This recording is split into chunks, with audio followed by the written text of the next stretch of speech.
Hello everyone. आज हम पढ़ने वाले हैं बिजनेस एनवायरनमेंट के बारे में। पिछली बार हमने बिजनेस एनवायरनमेंट की डेफिनेशन और इसके कैरेक्टरिस्टिक्स पढ़े थे। इस बार हम पढ़ने वाले हैं कंपोनेंट्स। स्टार्ट करते हैं फर्स्ट कंपोनेंट से, economic environment. Definition: the economic environment encompasses all the external economic factors that influence buying behavior, business operation and overall economic activities. Economic environment होता क्या है? जैसे कि आपका इकोनॉमिक कंडीशन है, इन्फ्लेशन कैसी है, डिफ्लेशन कैसी है। इन्फ्लेशन ज़्यादा हाई है तो महंगाई का टाइम है, और डिफ्लेशन मतलब कि आइटम बहुत ज़्यादा चीप हो गए हैं। ठीक है। सो ये होते हैं इकोनॉमिक फैक्टर। जैसे कि एम्प्लॉयमेंट रेट कैसा है, लोग एम्प्लॉय हो रहे हैं कि नहीं हो रहे हैं। अगर लोग एम्प्लॉय होंगे तो क्या होगा? जैसे कि मान लो इन्फ्लेशन होगी तो चीज़ें महंगी हो जाएगी, तो इसका असर जो बिज़नेस होते हैं उन पे पड़ेगा। अब जैसे कि एम्प्लॉयमेंट रेट, अगर हाई एम्प्लॉयमेंट रेट होगी, लोगों के पास अच्छी खासी जो जॉब्स होंगी, पैसा होगा, सो क्या होगा कि डिमांड बढ़ेगी तो जो बिज़नेस हैं वो बहुत ज़्यादा प्रोडक्ट्स बनाएंगे, अलग अलग गुड्स और सर्विसेज देंगे, तो उनका बिज़नेस बढ़ेगा। कंज्यूमर का कॉन्फिडेंस कैसा है, उनकी फाइनेंशियल सिचुएशन कैसी है और वो कितना कमा रहे हैं, ये सब। गवर्नमेंट इकोनॉमिक पॉलिसी कैसी होती है? गवर्नमेंट ज़्यादा स्पेंड कर रही है या मार्केट में अगर मनी सप्लाई इंक्रीज़ कर रही है तो क्या होगा कि लोगों के पास पैसा आएगा और वो अपना पैसा प्रोडक्ट्स और गुड्स और सर्विसेज को ख़रीदने में यूज़ करेंगे। ये होता है economic environment basically inflation, deflation, economic employment rate कैसे हैं वहाँ के, मनी सप्लाई मार्केट में कितना है, मनी कंट्रोल कितना कर रही है। अगर मार्केट में मनी सप्लाई कम है तो डिमांड्स भी कम होगी प्रोडक्ट की, क्योंकि लोगों के पास पैसा कम होगा। और अगर एम्प्लॉयमेंट ज़्यादा हाई एम्प्लॉयमेंट रेट है, सबके पास जॉब्स है, तो सब पैसे भी कमाएंगे और वो क्या करेंगे? गुड्स और सर्विसेज की भी डिमांड करेंगे। ये होता है इकोनॉमिक इन्वायरमेंट। अब आते हैं सोशल इन्वायरमेंट पे। जैसे कि सोशल इन्वायरमेंट होता है आपका डेमोग्राफिक कैरेक्टरिस्टिक्स, जैसे कि custom, norms, culture, values that shape individual behaviour with in a society. जैसे कि पॉपुलेशन डेमोग्राफिक, लोगों की एज कितनी है, कितनी एज वाले लोग हैं। यंगर्स ज़्यादा हैं हमारे इंडिया में, यूथ ज़्यादा है, यंग एज के पीपल ज़्यादा हैं। जेंडर, मेल ज़्यादा है, फीमेल ज़्यादा है। इनकम लेवल कैसा है उनका, एजुकेशन कैसी है उनकी। जो ये होता है ये बिज़नेस इन्वायरमेंट के लिए हेल्पफुल होता है। अब मतलब बिज़नेस हाउसेस के लिए हेल्पफुल होता है। जैसे कि जो यूथ है वो ज़्यादा वैसे उनके लिए प्रोडक्ट्स बनाए जाते हैं उनके नीड्स के अकॉर्डिंग। उसके बाद आता है हमारा culture trend, shift in culture values. जैसे कि कल्चर ट्रेंड आता है, कंज्यूमर की चॉइसेस चेंज होती रहती हैं, वो अलग अलग चीज़ों की डिमांड करते हैं, ये भी आ जाता है। सोशल मूवमेंट, जैसे कि अगर कोई इन्वायरमेंट के लिए कोई फैक्ट्री हार्मफुल है, वो ज़्यादा पोल्यूशन कर रही है, तो इससे क्या होगा कि लोग अपने इन्वायरमेंट के लिए बहुत ज़्यादा सोशल है, वो मतलब अपने इन्वायरमेंट की केयर करते हैं। इससे क्या होगा, वो कुछ मूवमेंट्स करेंगे, इसकी वजह से बिज़नेस इन्वायरमेंट पे भी अफेक्ट पड़ेगा, मतलब बिज़नेस हाउसेस पे अफेक्ट पड़ेगा कि भाई ये लोग इतने हमारे लिए प्रोटेस्ट करें तो जो कंपनी है, जो बिज़नेस है, उसकी इमेज ख़राब होगी। लाइफस्टाइल चेंजेस, लोगों की लाइफस्टाइल चेंज होती रहती है, नई नई चीज़ें मार्केट में आती रहती हैं, जाती रहती हैं, नए नए फैशन ट्रेंड्स आते हैं। ठीक है। ये सारी चीज़ें एक बिज़नेस को इफ़ेक्ट करती हैं।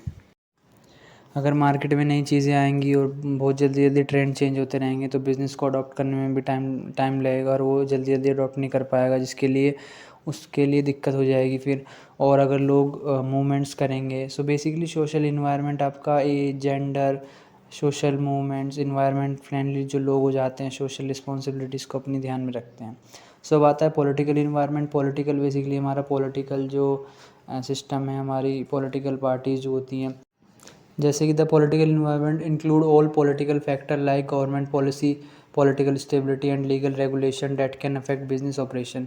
गवर्नमेंट की पॉलिसी क्या है, टैक्सेशन कैसा है, ज़्यादा हाई टैक्सेस रख रहे हैं, कम टैक्सेस रख रहे हैं, बिजनेस रेगुलेशन, बिजनेस के लिए क्या क्या रूल्स रेगुलेशंस रख रखी हैं, ट्रेड एग्रीमेंट्स, इंपोर्ट एक्सपोर्ट पे, इन सब चीज़ों पे, बिजनेस ऑपरेशन पे क्या क्या रूल्स लगा रखे हैं। ये बहुत ज़्यादा इफ़ेक्ट करते हैं बिज़नेस को। अगर टैक्स कम है और रूल्स भी इतने नहीं हैं तो बिज़नेस फ्रीली और बहुत ज़्यादा खुल के अपना बिज़नेस कर पाएगा। उसके बाद आता है political stability.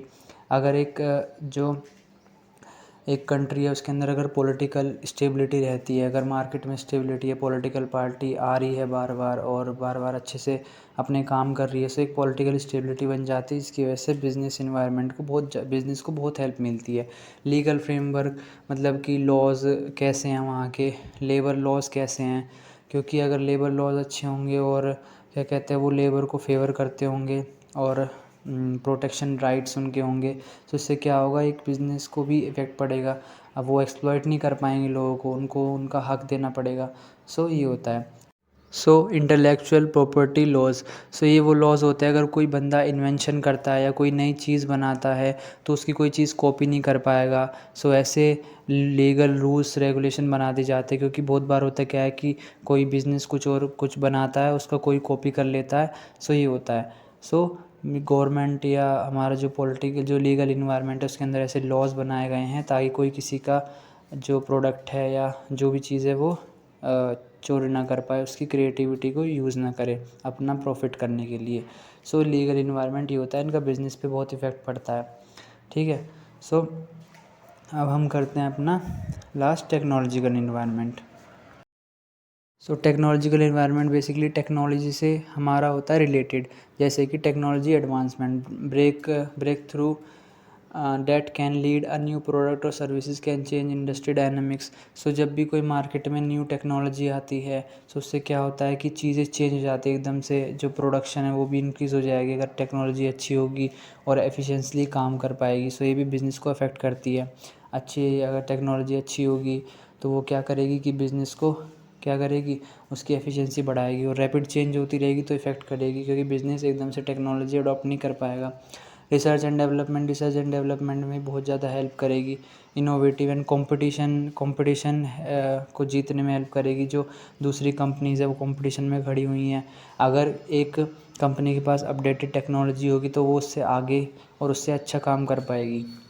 Information technology, the use of computer and telecommunication for storing, retrieving and sending information.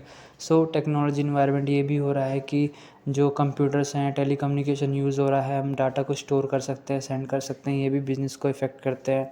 Business इससे अपना जो डाटा है वो भी स्टोर कर पाता है और ईज़िली कम्युनिकेट कर सकता है कहीं भी। उसके बाद हमारे आज के टाइम पे तो ऑटोमेशन एंड एआई आ गया। अब क्या है कि ऑटोमेटिकली आपको प्रॉम्प्ट्स डालने होते हैं और वो सारा काम करके मिल जाता है। सो इससे एफिशिएंसी और प्रोडक्टिविटी बढ़ती है। अब जो इस चीज़ को बिज़नेस अडॉप्ट कर लेंगे वो आगे निकल जाएंगे, और जो नहीं कर पाएंगे वो पीछे रह जाएंगे और कंपटीशन से बाहर, और क्या कहते हैं कि उनका बिज़नेस बंद हो जाएगा। सो आज की वीडियो में बस इतना ही। Thank you, bye.